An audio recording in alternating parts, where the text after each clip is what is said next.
जिस तरीके से प्रदूषण बढ़ रहा है उसको लेकर अब कृत्रिम बारिश की तैयारी है। यह बड़ी जानकारी हम आप तक पहुंचा रहे हैं। दिल्ली में 29 अक्टूबर को हो सकती है कृत्रिम वर्षा और मुख्यमंत्री रेखा गुप्ता ने दी है जानकारी। बुराड़ी में किया गया है कृत्रिम बारिश, ये बड़ी जानकारी हम आप तक पहुंचा रहे हैं, जहां आपको बताते चले कि दिल्ली में 29 अक्टूबर को हो सकती है कृत्रिम वर्षा। मुख्यमंत्री रेखा गुप्ता ने दी है जानकारी। बुराड़ी में किया गया कृत्रिम वर्षा का सफल परीक्षण। लगातार बढ़ रहे वायु प्रदूषण से निजात पाने के लिए ये प्रयास किया जा रहा है। तो बड़ी और अहम जानकारी लगातार हम आप तक पहुंचा रहे हैं, जहां आपको बताते चले कि लगातार दिल्ली में जिस तरीके से प्रदूषण बढ़ रहा है उसको देखते हुए अब कृत्रिम बारिश की तैयारी है। तो दिल्ली में 29 अक्टूबर को हो सकती है कृत्रिम वर्षा।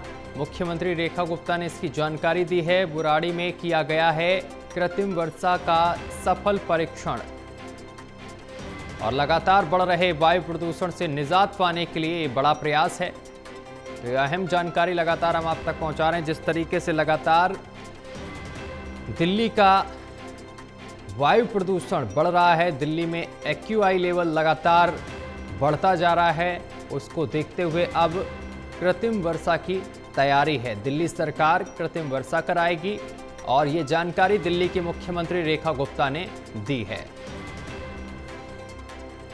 तो बुराड़ी में इसका सफल परीक्षण भी किया जा चुका है और अब ये जानकारी मिल रही है कि 29 अक्टूबर को दिल्ली में कृत्रिम वर्षा कराई जा सकती है, क्योंकि वायु प्रदूषण में लगातार इजाफा हो रहा है और इस पूरे मामले को लेकर लगातार सियासत भी देखने को मिल रही है।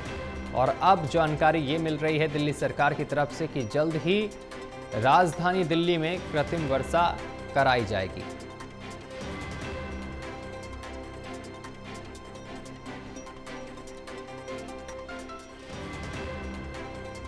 तो बड़ी और अहम जानकारी लगातार हम आप तक पहुंचा रहे हैं। इस खबर पर अधिक जानकारी के साथ हमारे संवाददाता विशाल सिंह हमारे साथ जुड़ गए हैं। विशाल, दिल्ली में 29 अक्टूबर को हो सकती है कृत्रिम वर्षा, क्या कुछ जानकारी? सत्यम, बिल्कुल। देखिए, कृत्रिम वर्षा को लेकर लगातार राजधानी दिल्ली में जो है विपक्ष की तरफ से सवाल किए जा रहे थे कि दिल्ली सरकार ने कहा था कि प्रदूषण जब बढ़ेगा तो आर्टिफिशियल रेनिंग यानी नकली बारिश जो है कराई जाएगी।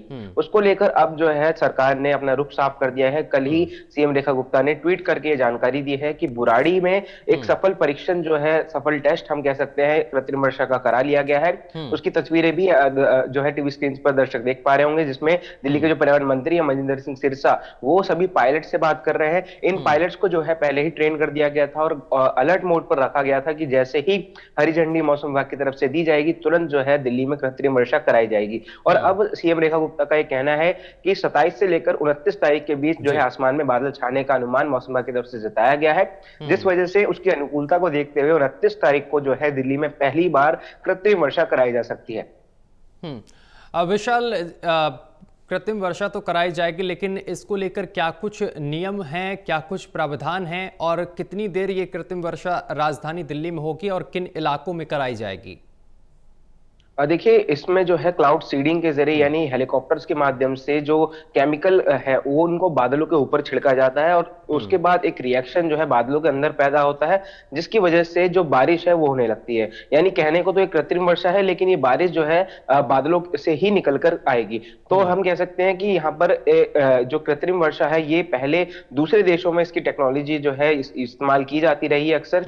दूसरे देश से ही टेक्नोलॉजी अडॉप्ट करके भारत में अब दिल्ली में पहली बार जो है कृत्रिम वर्षा कराई जा रही है और 29 अक्टूबर को उम्मीद जताई जा रही है कि कृत्रिम वर्षा हो सकती है। अगर इसके नियमों की बात करें, प्रावधानों की बात करें, तो इसमें सबसे मुख्य तौर पर बादलों की जो प्राकृतिक रूप से आवाजाही है आसमान में उसको ध्यान में रखना होता है। तो अभी तक क्योंकि आसमान में बादल नहीं छाए थे, लेकिन मौसम विभाग ने अनुमान जताया है कि 27, 28, 29 इन 3 दिनों में बादल जो है अच्छी खासी मात्रा में आसमान में छा सकते हैं। तो उस दौरान ही 29 अक्टूबर को तय किया गया है कि 29 अक्टूबर को अगर आसमान में बादल छाए रहते हैं अच्छी मात्रा में तो उस दिन जो है कृत्रिम वर्षा कराई जाएगी। और कृत्रिम वर्षा के तुरंत बाद ही उम्मीद जताई जा रही है कि जो एयर क्वालिटी इंडेक्स 400 के आसपास बना हुआ है वो तुरंत घटकर जो है 50 से 100 के बीच पहुंच सकता है। बिल्कुल, बहुत शुक्रिया आपका विशाल हमारे साथ जुड़ने के लिए और तमाम जानकारी साझा करने के लिए। तो